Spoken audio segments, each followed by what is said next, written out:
உங்களுக்கு தெரியும் 2 கட்சியிலையுமே இவங்க வந்து அண்ணா பல்கலைக்கழகம்னா அவங்க பொள்ளாச்சி பாலியல் வன்கொடுமைம்பாங்க.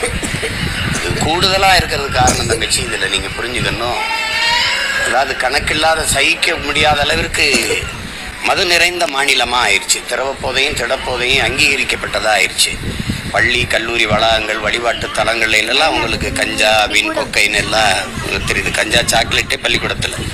என்னுடைய தங்கைகள் தம்பி எல்லாம் ஆசிரியர்களாக இருக்காங்கல்ல, அவங்க அழுகிறதே நம்ம பிள்ளைகள் எல்லாம் இந்த போதையோடு தான் உள்ளே வருது. படிப்பு என்ன படிப்பிக்கிறதுன்னு கேட்டு அழுததெல்லாம் இருக்குது. அது இப்போ நாங்குநேரி படுகொலையாகட்டும், எந்த ஒரு செயலை செய்கிறவனும் நிறைந்த போதையில் தான் செய்கிறான். சராசரி மனநிலையில் யாரும் அதில் ஈடுபடலை.